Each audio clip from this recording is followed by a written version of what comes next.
Facial hairs एक ऐसी important चीज जो तुम्हारे लुक्स को मेक या ब्रेक कर सकती है, ठीक है। सोच कर देखो, तुम्हारे सर का ताज होता है तुम्हारा बाल, इस तरह से ट्रीट किया करो। एंड तुमने कई बार देखा होगा कि सिर्फ फेशियल हेयर्स यानी कि बियर्ड ट्रिम करके, बाल सेट करके, कोई लोग ऐसे ऐसे होते हैं जो बेकार फेशियल स्ट्रक्चर के, बेकार फेस के साथ भी अच्छे दिखते हैं। कभी किसी सेलिब्रिटी को देखा है मतलब फेशियल हेयर्स के ऊपर ध्यान ना दिया और फिर भी अच्छा लगता हो? कभी नहीं होता, राइट।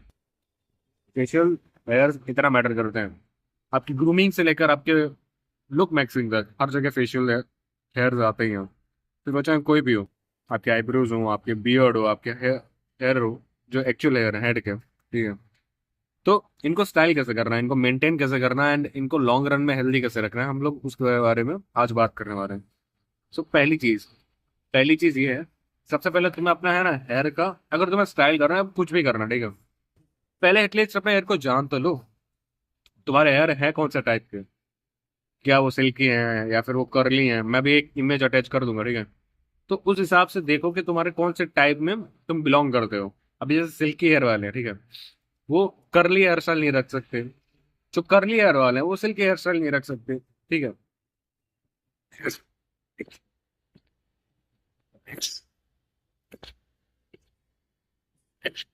सॉरी, ठीक है। अगर तुम ट्राई भी करते हो, तुम अपने हेयर्स के नेचर के अगेंस्ट जाते हो, जिससे तुम्हारे hair fall and hair damage शुरू हो जाता है, जो कि लॉन्ग रन में बिल्कुल भी सही नहीं है। So don't do this. Know your hair type and उस हिसाब से अपने बालों को स्टाइल करो। अभी इनमें, अगर तुम्हारे देखो, मोस्ट ऑफ द पीपल्स के बीच में ही होते हैं हेयर,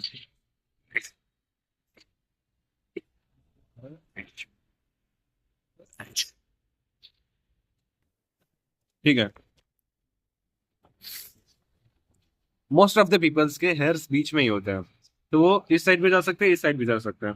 पर फिर भी एक बार समझना जरूरी है कि तुम्हारे हेयर कौन से साइड ज्यादा झुके हुए हैं। Second point, know your head type, यानी कि सर का, स्कल का स्ट्रक्चर पता करो अपना, ठीक है। मतलब क्या?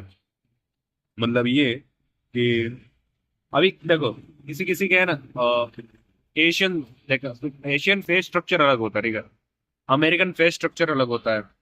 कोकेशियन, अगर तुमने फेशियल स्ट्रक्चर के बारे में सुना हो, हेड हेड चेहरे का जो होता है उसके बारे में सुना हो, डायमंड शेप होता है, ओवल शेप होता है।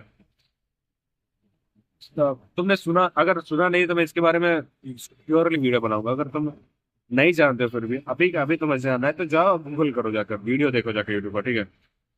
और जब तुम्हारा फेशियल स्ट्रक्चर तुम्हें पता चल जाएगा, तुम्हारा फेशियल स्ट्रक्चर में सपोज डायमंड है, ठीक है, तुम कॉकेशियन हो, तुम्हारा फेशियल स्ट्रक्चर डायमंड है, फिर उस हिसाब से अपनी हेयर स्टाइल रखो, क्योंकि वो बेस्ट सूट करती है तुम पर।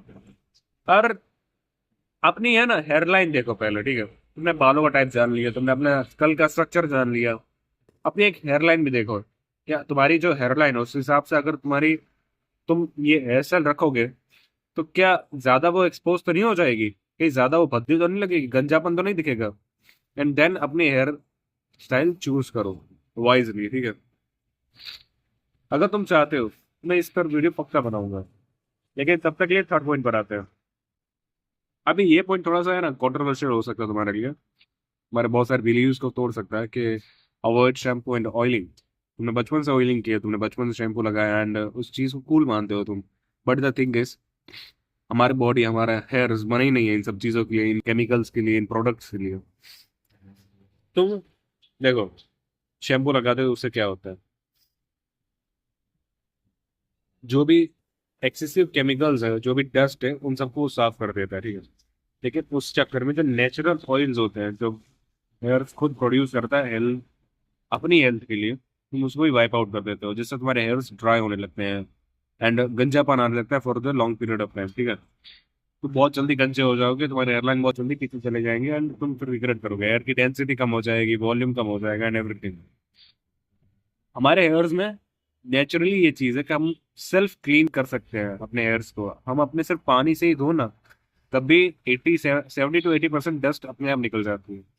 वो हमारे अंदर सेल्फ प्रॉपर्टी है। पर क्योंकि हम लोग बहुत पहले से शैम्पू लगा रहे हैं, हमारी जो स्कल की जो स्किन है ना, उसको आदत पड़ गई है खुद ब खुद साफ ना करने की। अभी तुम लोग कहोगे कि यार मैं अगर शैम्पू नहीं करता 2-3 दिन तो मेरे है ना सर में परत आने लगती है डस्ट की। हाँ वो तो आएगी ना, क्योंकि तुमने बहुत टाइम से अपने स्कल को आदत लगा के रखी है कि तू सेल्फ क्लीन मत कर, मैं क्लीन करूंगा तुझे। जिससे क्या होता है कि वो जो सेल्फ क्लीनिंग की प्रॉपर्टी है वो चली जाती है टेम्पररी। अगर मैं ये वाला हाथ है मेरा, ठीक है, उसको बचपन से यूज ही नहीं कर रहा, ठीक है, फिर अचानक से मैं कहता हूँ चलो आज मैं यूज करके देखता हूँ, तो मुझसे क्या 10 किलो भी उठेगा इससे? घंटा नहीं उठेगा, ठीक है। इनफैक्ट मूव भी करता है तभी बहुत बड़ी बात है। इसी तरह होता है कि जब आप बचपन से शैम्पू लगा रहे हो तो जो सेल्फ क्लीनिंग की प्रॉपर्टी है ना वो चली जाती है थोड़े दिनों के लिए, लेकिन आप जब अवॉइड करने लगते हो शैम्पू लगाना या फिर कम कर देते हो, मिनिमाइज कर देते हो, तो वो अपने आप वापस आने लगती है। तो अगर तुम्हारी यही प्रॉब्लम है कि तुम शैम्पू लगाए बिना परतें जमने लगती सर पे, तो फिर थोड़ा कम कर दो और फिर धीमे धीमे धीमे धीमे बंद कर दो। महीने में एक बार मैक्स, 2 बार मैक्स, ठीक है, इससे ज्यादा मत लगाया करो। बहुत डैमेज करता है शैम्पू तुम्हारे बालों को। सेकंड चीज ऑयलिंग। अभी कई लोगों ने कहा होगा कि बचपन से पापा, खुद हमारे पेरेंट्स कहते हैं कि ऑयल लगाया कर, तेल लगाया कर, हेल्थ के लिए अच्छा रहता है बालों की, न्यूट्रिशन देता है, हाँ न्यूट्रिशन देता है, लेकिन उसके चक्कर में वो कितनी सारी चीजें भी डाल देता है। जब हमारे हेयर्स के बाद खुद ऑयल प्रोड्यूस करने की ताकत है तो हम लोग एक्स्ट्रा ऑयल क्यों डालते हैं? क्यों डालें हम? जब हम लोग एक्स्ट्रा ऑयल डालते हैं तो वो खुद जो हेयर प्रोड्यूस करता है ऑयल, वो प्रोडक्शन बंद कर देता है, जिससे जो तुम्हारे बाल है, अगर तुम तेल नहीं लगाते तो ड्राई लगते हैं। तो मतलब समझ रहे हो ये लूप? तुमने तेल लगाया इसलिए तुम्हारा नेचुरल प्रोडक्शन ऑफ ऑयल बंद हो गया, इसलिए अब तुम्हें और तेल लगाना पड़ रहा है। इस साइकिल से अगेन वापस आने का एक ही रास्ता है, कम कर दो। हफ्ते में एक बार, जैसे कि अभी मैंने लगाया, ठीक है, अभी मैं बाल जाके धो लूंगा शैम्पू से, फिर 15-20 दिन के लिए मैं नहीं लगाऊंगा। सिंपल। तुम भी ये चीज ट्राई कर सकते हो, एंड सिर्फ 2-3 महीने में तुम रिजल्ट देख सकते हो कि तुम्हें फिर शैम्पू लगाने की जरूरत ही नहीं पड़ रही महीने महीने पर। एंड तुम्हारे हेल्थ बालों की पहले से ज्यादा अच्छी है, पहले से ज्यादा डेंस है, पहले से ज्यादा घने हैं, एंड वॉल्यूम में ज्यादा है, ठीक है, क्योंकि ये यही नेचुरल वे है। Fourth thing, com opposite direction. मतलब क्या? मतलब जैसे मैं देखो इस तरफ बाल खींचता हूँ, ठीक है, जनरली, पर अगर मुझे हेयर स्टाइल करनी है, ठीक है, कहीं मैं बाहर जा रहा हूँ, मैं सपोज मैं कॉलेज जा रहा हूँ या फिर मैं स्कूल जा रहा हूँ या फिर मैं फंक्शन में जा रहा हूँ या फिर मैं ऑफिस में जा रहा हूँ, मुझे वॉल्यूम चाहिए अपने बालों में, तो मैं इस डायरेक्शन में कॉम करूंगा पहले, ठीक है, और 5 मिनट रखूंगा, फिर इस डायरेक्शन में कर दूंगा। इससे मेरे बालों में अपने आप ही वॉल्यूम आ जाएगी, natural volume.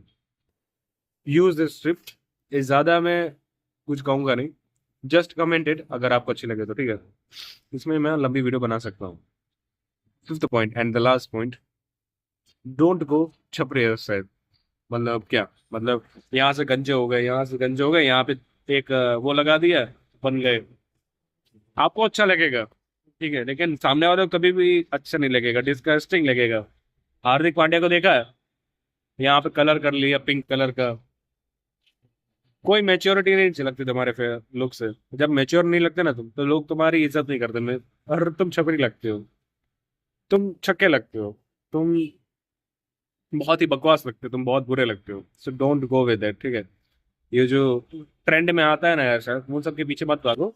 Natural classic hair style जो होते हैं ना उनके पीछे पड़ो, उनके पीछे जाओ। हमारे लॉन्ग रन में हेल्थ भी रहेगी अच्छी बालों की, क्लासिक भी लगोगे, जेंटलमैन भी लगोगे, एंड सोशली एक्सेप्टेबल भी होगे तुम, ठीक है। एंड या that is it. Thanks for watching. मिलते हैं अगली वीडियो में। Bye bye.